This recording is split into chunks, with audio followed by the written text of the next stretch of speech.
So good to be with everyone. Who loves Sundays? Do you know that our week starts on Sunday, not Monday? So your week started off good. And we say that this is the best day of the week.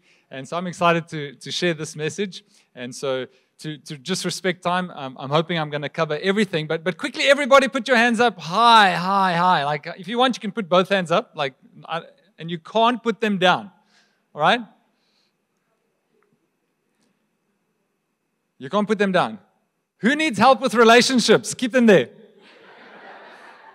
Thanks for your honesty, okay? I didn't want to ask who needs help with relationships, and two honest Christians go, I do. Because every single one of us need help in relationships. Can I get an amen? 2019, I did the survey in church. We sent it out. I think it was not only an in-house survey. I think we actually made it public as well. And I asked the question in the survey, what do you struggle with? And we gave a list, and there was also other things. And so I'm going to give you a second just to inspect the results. Now, this was real time, and I think the results were from 180 people. Okay, so it's a fair amount of people. So first up on the list was finances. Why do you think that people struggle first with finances the most? It's because God is not first in their finances. It's exactly what George just spoke about. So it's the thing we say we struggle with the most. 18% none. I don't believe it. That's like a group of angels. No, my life's fine. I struggle with nothing, including relationships. Then there was an honest bunch, 17%. So it came in third. People said, I struggle with relationships. Interestingly, what follows, 15% spirituality, and 10% people said work. Very interesting, hey? And so we know that we do struggle in life, and we do struggle with relationships.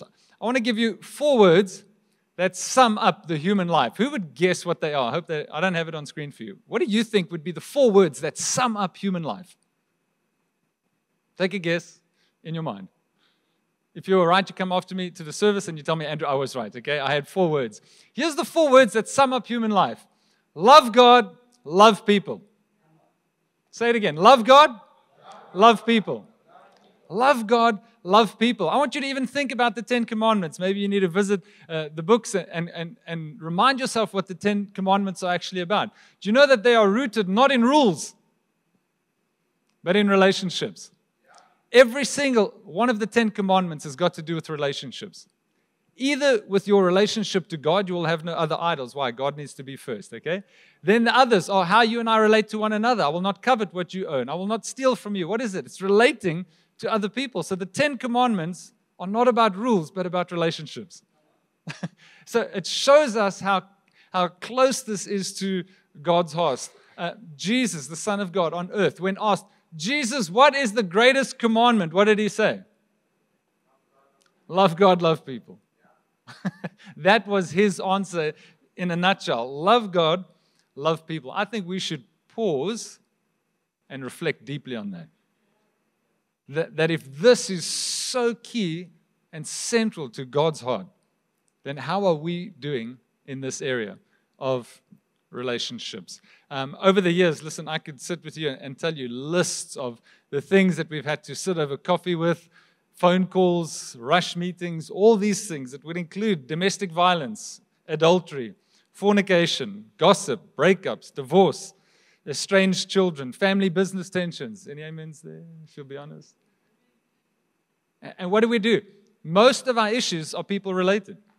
And we don't know what to do in this situation. And so if I look at all those years of pastoral concerns and conversations about this or that, if I could be honest enough, if people loved God and loved people, those things wouldn't happen.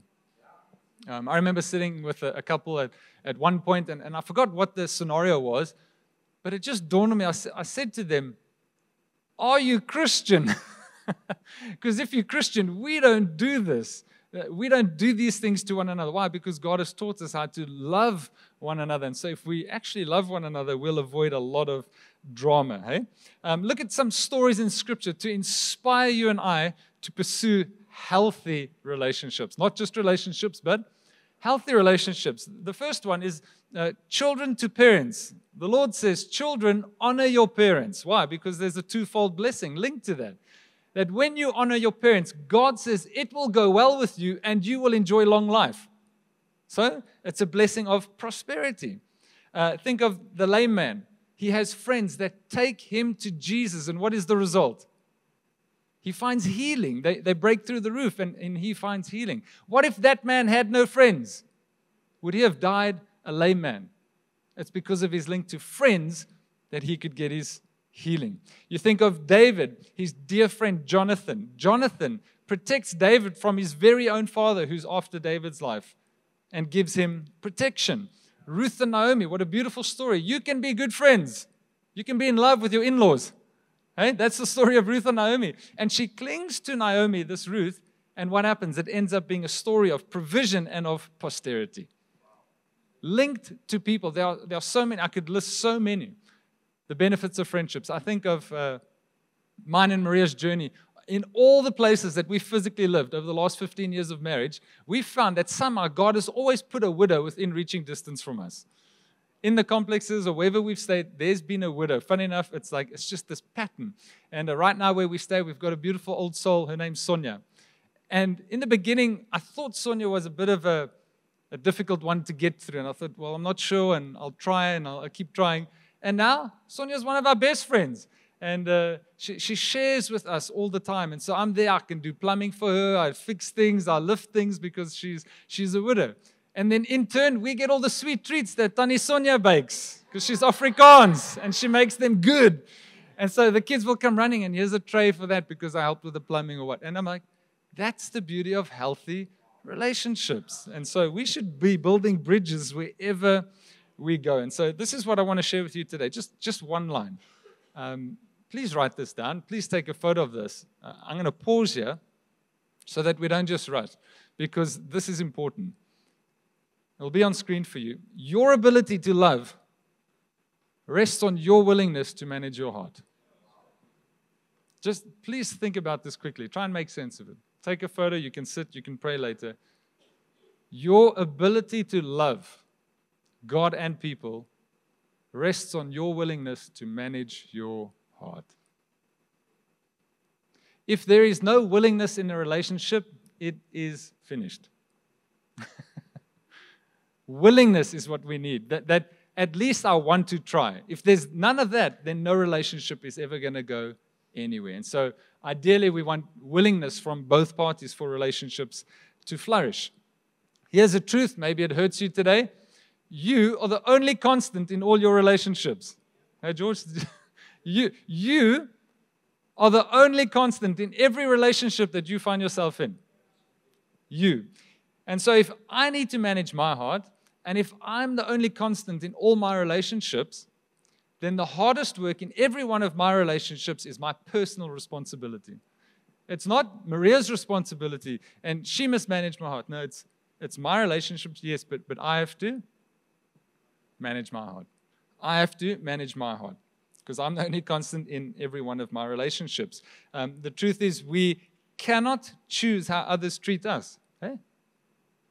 We really can't control what people say or do to us, but we can choose how we treat others.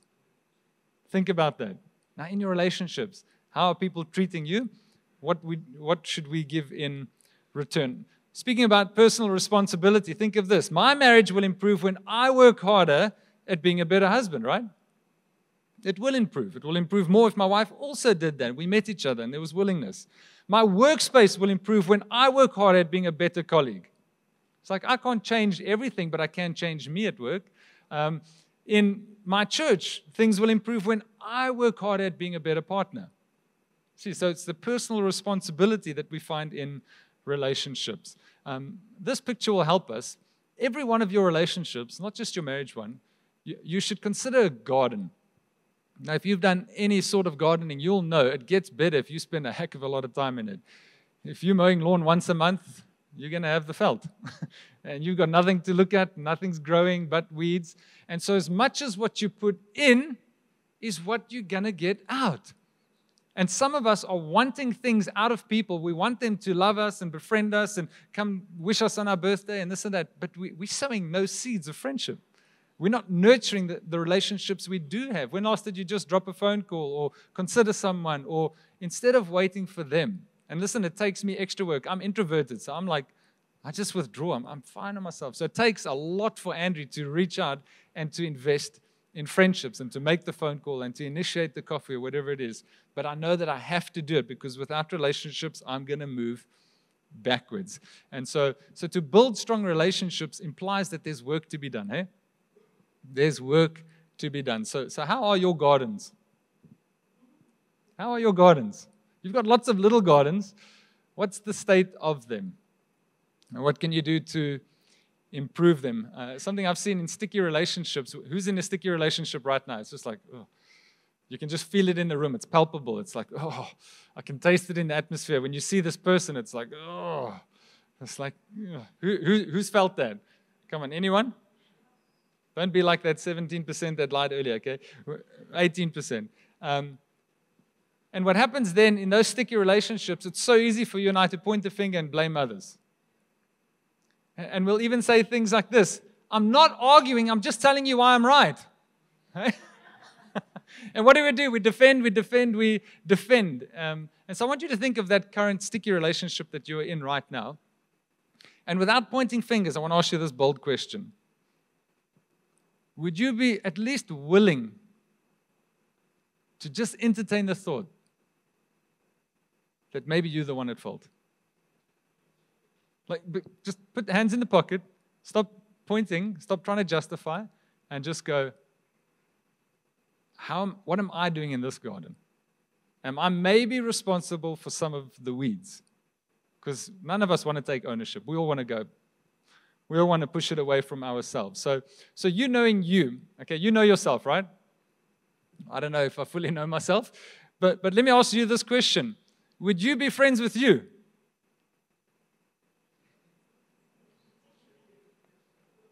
Like, would you be someone who, like, is nice to befriend? Would you be friends with you? If there's 6 people here, I want to be friends with that person. Would you be friends with you? Would you like to be married to you? I saw some couples just... This is a personal question. Would you enjoy being led by you? Would you make for good leadership material? Would you employ you? And would you tell you your deeper secrets? Could you trust yourself to keep a secret, eh? And so we see here that the hardest work in every relationship is a personal responsibility. Somehow we've got this thing that it's the other people. Now, let the other people do whatever. It remains a personal responsibility for you to invest your portion into every relationship. A reminder, we are citizens of heaven, okay? Paul said that we are citizens of heaven. So we have a dual citizenship. We are citizens of South Africa and maybe other countries, but then we also have a citizenship in heaven. And so God has given us a sort of holy code of conduct, eh? A way to live, a textbook in a sense, the scriptures that we ought to live by, not according to the ways of this world. So when it comes to relationships, okay, God, how do we do relationships? Your way. Okay, the world does business that way. The kingdom, we do business that way. Relationships, the world does it this way. In the church, as believers, we do it this way. So Jesus taught extensively on relationships. Matthew 5, we find this. Jesus said, you have heard that it was said to people long ago, so he's going back to the law, you shall not murder, and anyone who murders will be subject to judgment. But Jesus raises the bar, and he says this, but I tell you that anyone who is angry with a brother or sister, what is this? Relational tension. Angry with a brother or sister will be subject to judgment. So the law said, don't do the act. Jesus said, don't think the thought. But I tell you that anyone who is angry with a brother or sister will be subject to judgment. Again, anyone who says to a brother or sister, Raka, is answerable to the court. So Raka is to mock one's intelligence. It's to say you're a brainless idiot, you're a quiz. Okay, that's what it is to call someone Raka. And anyone who says, you fool, will be in danger of the fire of hell. Therefore, if you're offering your gift, he said, whoa. So now Jesus says, if you stand in church, he says, therefore, if you're offering your gift at the altar, and remember that your brother or sister has something against you, relational tension, what does Jesus say? Leave your gift. Leave your gift there in front of the altar. Say, Andrew, sorry, I'm just dropping this. I'll be back just now. First, go and be what? Reconciled. First, go and be reconciled to them. then come back to church, and then offer God what you want to offer Him. So what is Jesus doing here? He's elevating healthy relationships over religious duty.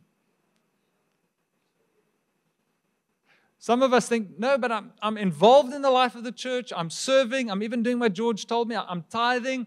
But can I say that religious duty doesn't cover for bad relationships? Jesus is saying, no. Stop those things. Leave it just here. Give up your duty, your roster. Stop tithing.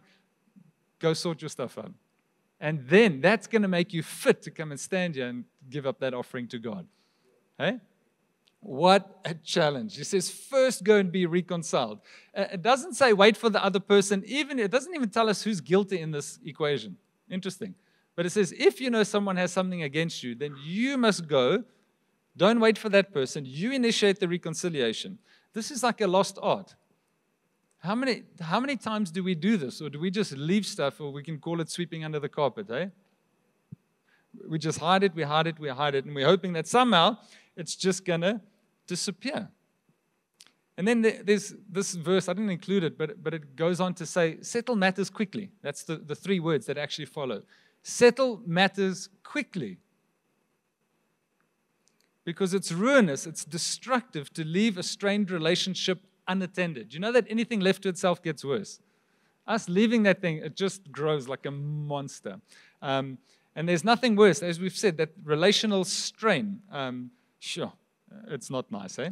And so when it's delayed, what happens? This is what happens. The monster grows, and the bitterness leads to anger. The anger can become revenge. The revenge can become hurt, gossip, false accusation, lying, whatever. It's just we out and out get that person instead of going and being reconciled to them. The importance of time. Ephesians 4:26 and 27 says this. It says, in your anger, do not sin. Do not let the sun go down while you are still angry, and do not give the devil a foothold. So it's saying, don't give the devil an opportunity. But the fact that it says, do not let the sun go down on your anger, what is it saying? Your reconciliation should be a matter of hours. Some of us have been trying to avoid reconciliation for 20 years. And what has it done? It's stolen from your life. Do not let the sun go down on your anger. Hey, it's quiet in this Methodist church this morning. And do not give the devil a foothold. You know, Satan loves to persuade us to keep hatred against people, hey? You'll even hear a voice. No. You were right. You know, they were guilty. Hold it against them. No, don't take the phone call when they ring. No, don't wish them on their happy birthday. And he would love to foster that hate toward them. And we've got to be so careful to go, no. Whose voice am I listening here? Who's been in church for a while? You've been around. Hey, you know how the crookie cumbles? You'll know this, if you've been around for a while, that you are often thrown into some interesting relational scenarios. Because Paul says we are a body, and so we have to learn to gel with one another and work on the chemistry with one another. And that's not always easy. Hey? It's not easy to do that. We're forced into relationships. And the thing is, some of them are good, some of them are challenging, some of them are just bad. But for the bad ones, if they aren't addressed, it becomes all-consuming. Now, I want to give some words to this for you. If you've ever had an issue with someone in a church, when you're worshiping God, all you're doing is thinking about that person. Who's experienced that? I'll put my hands up. I'm like, something happened, words were passed, I'm not sure where we sit, it's difficult, and I'm going, in the highlands, and all I'm thinking, that person, and this person is right there. What's that? That's God saying, go reconcile first before. I'm like, God, but it's difficult. It's difficult to do that. And so what's the solution? Do you want the honest, godly answer for what to do with that? Here it is. 4 letters. Talk. Talk. Go to your brother and sister and be reconciled to them. So, Joe or so-and-so, you know, I'm not sure, this is how I feel. What's happening? And then often you'll find that there was often just a misunderstanding. And you go, for like 3 months, I couldn't worship God because I thought, yeah, and then you just make up and then you can move on. And then your worship to God is free again because you decided to address that. So I don't enjoy conflict, but I do love healthy conflict. Like, I would run from the sight of God. I'm like, oh, tension, I just want to stay away. But now I know if things need to be addressed, I'm going to tackle it because I know when I tackle it, things always get better. So I love to pick a good fight. Okay? Not a fight, I love to pick a good fight. So here about us in church and the relationships we faced with. Romans 12:18 says this: if it is possible, as far as it depends on you. So that emphasizes the personal responsibility. If it is possible, as far as it depends on you, live at peace with, say it, everyone. So you've got to make it your goal. I want to live at peace with everyone, even the people that are difficult. But sometimes it's as far as what depends. So maybe you are willing, but I spoke earlier, if there's no willingness, it's not going to happen. So maybe you are willing, but the other party is not willing. Well, you can't change them. Okay? And so that's going to be a sad end. Ephesians 4, here again, emphasizing personal responsibility. This is, I think, a chapter out of a book called The Essential Guide to Heart Management from the Apostle Paul. He said, get rid of. That's an action, right? If I was in school, they would have said that's a verb. Get rid of all bitterness, rage, anger, harsh words, and slander. Okay? Those are all relational. Get rid of it. It's like, take it to the trash. Like Monday morning, the truck's coming, throw it out. It's like, get it out. Get rid of all bitterness, rage, anger, harsh words, and slander, as well as all types of evil behavior. Instead, related to people, be kind to each other, tender-hearted. Who's encountered a tender-hearted person? It's like captivating. They just like draw you in if someone's tender-hearted. It says, forgiving one another, just as God, through Christ, has forgiven you. So God says, there's your standard. There's your bar. As God has been good to you, so you be good to others.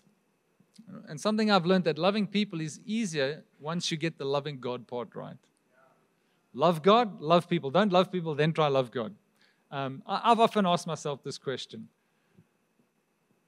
Can you and I properly love, or can a human, in fact, properly love without first having experienced the love of God?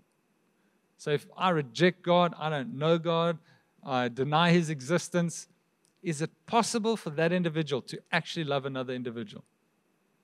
I think partially. Personally, I think only partially. Because once you come to know God, that God gave us a different kind of love, a sacrificial love, that we were at fault, yet He came to reconcile and build a bridge, then I'm like, it gives me a whole new perspective on love. And so once I understand His love to me, then I'm going, oh, it's so much easier to love people. Something worth considering. And so God's love teaches us to see people through the lens of the cross. Imagine you could look at every person in and outside the church and learn to see them through the cross. What do we find on the cross? A selfless, say selfless, a selfless Savior. He wasn't just a Savior, He was a selfless Savior. Philippians 2, here's an encouragement for us. Therefore, if you have any encouragement from being united with Christ, if any comfort from His love, experiential, if any common sharing in the Spirit, if any tenderness and compassion, then Paul says, make my joy complete by being like-minded, having the same love, being one in spirit and of one mind. Do nothing out of selfish ambition. So in your relationships, don't think about yourself only or vain conceit. Rather, in humility, value others above yourselves. Wow. Not looking to your own interests, but each of you to the interests of others. Here's this. In your relationships with one another, have the same mindset as Christ Jesus. Husbands, in your marriage, have the same mindset as Christ Jesus. Wives, in your marriage, have the same mindset of Christ. Employee, have the mindset in all of your relationships, have the mindset of Christ. And so I wanted to emphasize the word selfless because it matters. So I want to give you an illustration quickly. Hey, you can, thanks. Who loves a smelly egg? Hey? Catch. So let's imagine this. Now, these are not boiled. These are raw eggs. So I better be careful. So let's consider a spoon. Okay? Right side up. Let's call this top selfless. And we'll call the back side selfish. And we'll consider this a relationship that we carry. Have you got that cloth, Selo? Okay, so who knows that I can do this quite easily? Like, as long as I'm selfless, then I can manage a relationship. It's not that bad, hey? Who thinks I'm going to get this right? Should I try at least? I can try a relationship being like selfish, just think about me more often, and it's about what I want to eat, and it's not about the restaurant you want to go to, it's one I want to go to, and it's like, no, we want to do this, we want to do that, and so a little bit of selfishness is not bad. Surely I can balance a relationship with some selfishness, eh? Let's give it a go.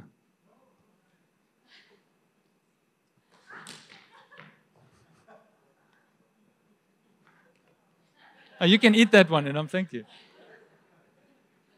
But how do we think a relationship on selfishness will ever go right?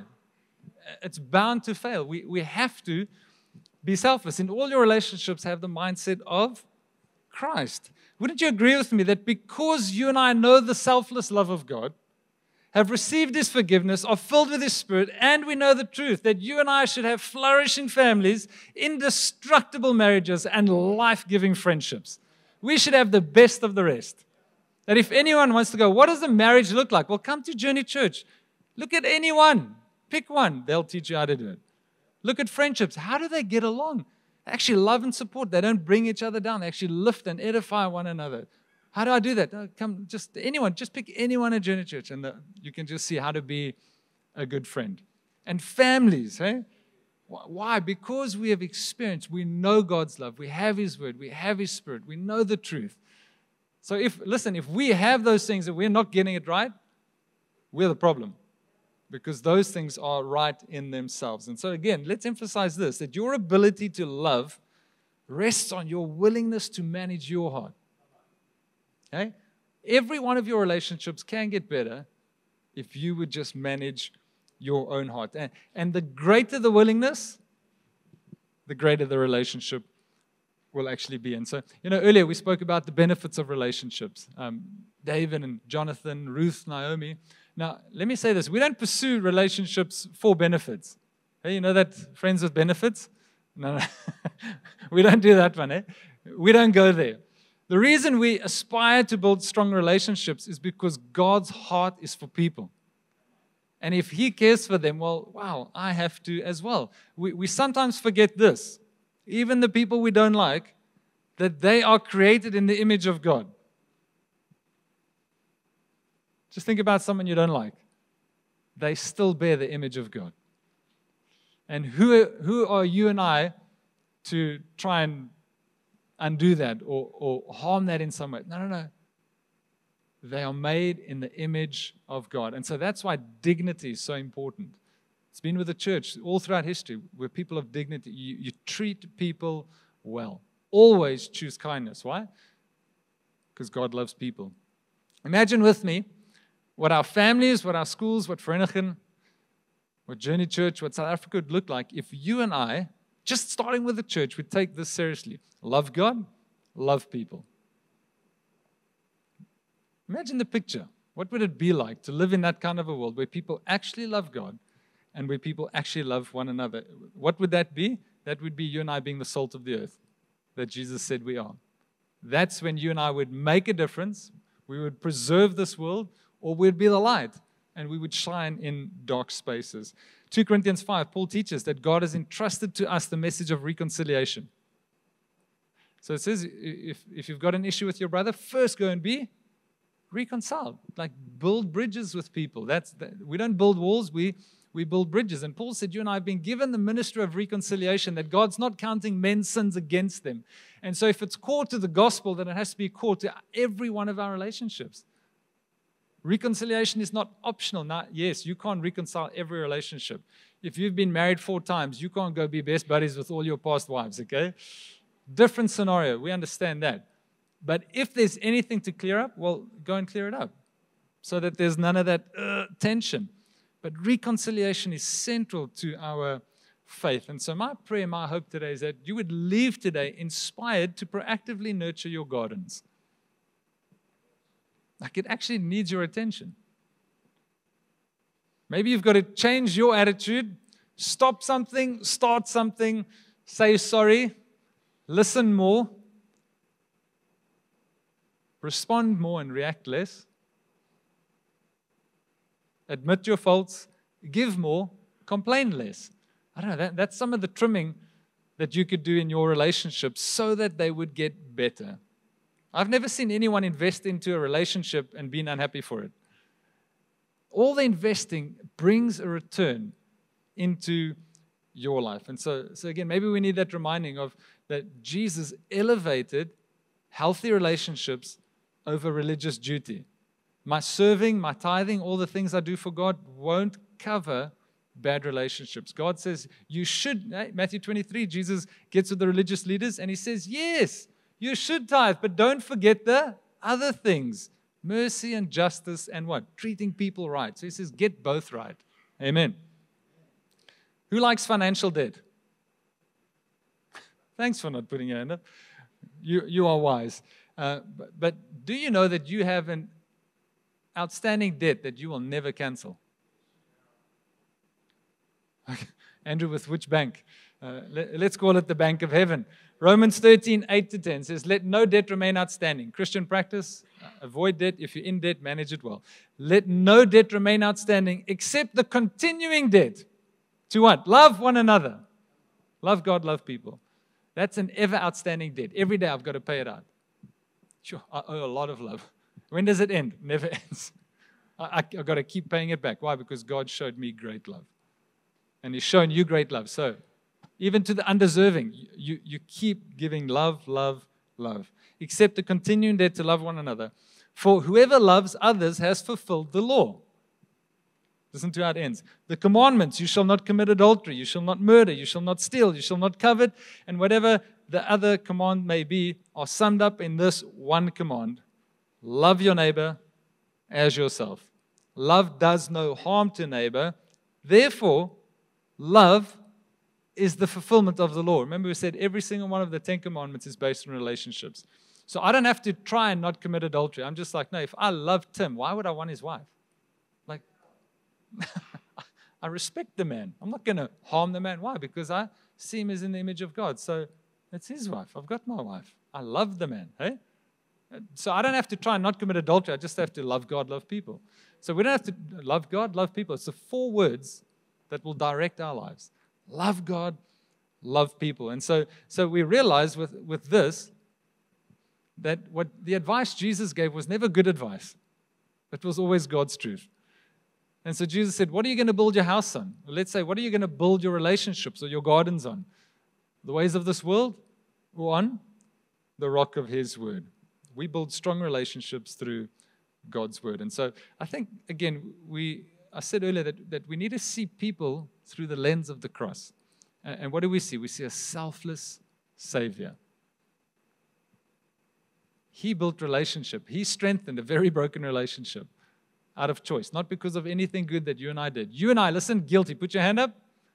You sent Christ to the cross.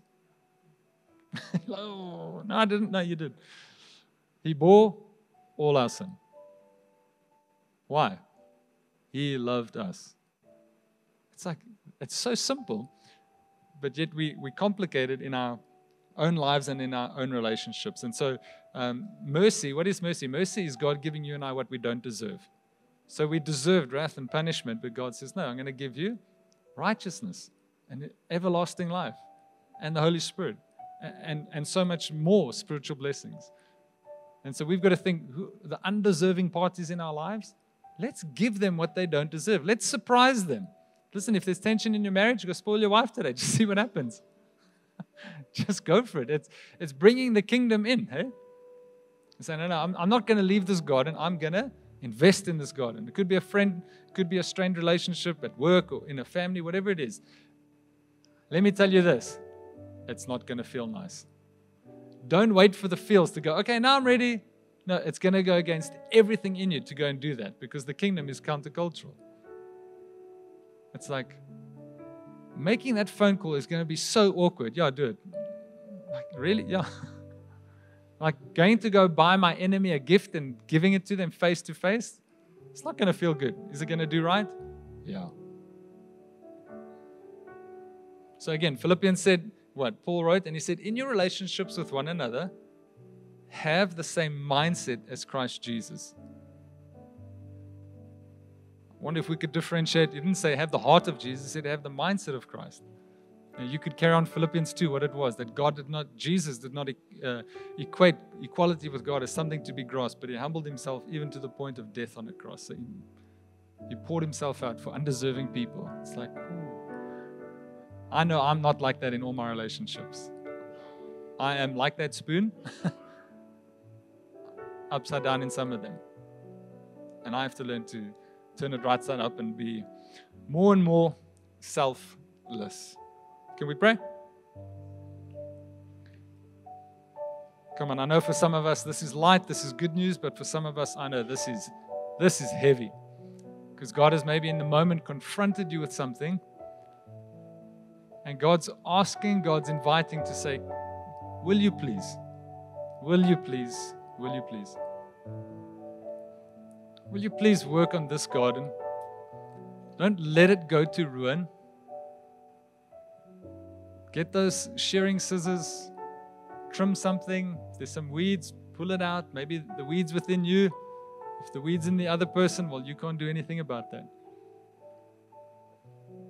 But the hardest work in every one of our relationships is a personal responsibility. So, without pointing fingers, ask, what can I do? What can I do? And let me say this. When we pursue healthy relationships, God is pleased. And I'm not sure about you, but my heart's happy when I know that I make my Heavenly Father happy. When I treat people right, I can go to bed easier, saying, I tried my best. I wasn't perfect, but I tried. I tried loving them. We can please God by pursuing healthy relationships. Remember, reconciliation is central to the gospel. So it has to be central to every single one of our relationships. I'm going to pray a prayer. Why don't you open your heart? Lord, because we know your selfless love, have received your forgiveness, are filled with the Holy Spirit, and know the truth, we are asking for immeasurably more in our families, our marriages, our friendships. Grace us, help us to be more and more like Jesus, and to be willing and courageous enough to build bridges and not barriers around ourselves. May we love others as you have loved us. Maybe just reflect upon a relationship. Maybe ask yourself those questions. Would you be friends with you? Would you marry you? Would you trust you with your deepest secrets? And there may be some today are saying, Andrew, I know that my relationship, the most important relationship in your life, the one with God, is not how it should be.